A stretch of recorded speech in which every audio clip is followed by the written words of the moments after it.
Hi guys, and welcome back to my channel. I'm sorry that I've been gone so long, but I will be posting again more consistently soon. I've been trying to update my software so I can create better quality videos for you, but for now I'm just going to be sharing a few videos that I made originally for IGTV. So in this video I'll be showing you how to make fake cuts, so just start out by using a white eyeliner pencil to map out where you want the cuts to go.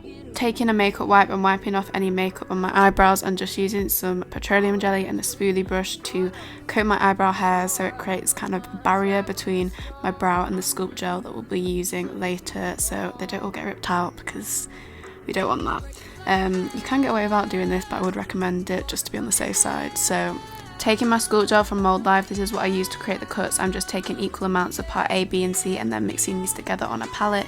If you don't have any sculpt gel, you could also do this with Scar Wax or latex, but personally I just prefer using sculpt gel.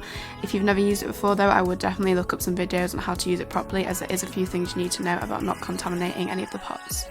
This bit's kind of hard to explain, but I'm just applying the sculpt gel over the guidelines with a spatula, not spending too much time doing this as it does look more realistic when the edges are more jagged, and then just blending out the edge seamlessly into the skin so there's no harsh line where the cut ends, if that makes any sense at all. So once the sculpt gel has set and is no longer a liquid, I'm just taking my Ben Nye setting powder to set this in place and get rid of any of the shine. Next, just taking this palette to match the sculpt gel to my skin tone. You can use any concealer or foundation to match it to your skin colour, this is just what I'm using.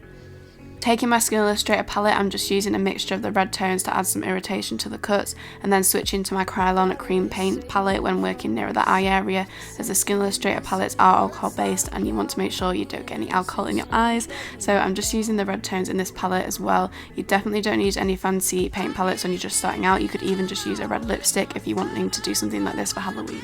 I also added some really dark red tones around the outside of the cuts just to add some more depth. But now taking my Ben Nye Fresh Scab Blood, I love this stuff. It's like a really gross, thick, chunky blood, and I'm just applying this to the inside of the cuts. Next, taking my Pigs Might Fly South Dark Liquid Blood and again adding this to the inside of the cuts. When applying blood, try and make sure not to add too much or you'll take away from the work you did with creating the texture with the sculpt gel and the colouring with the paints you did earlier.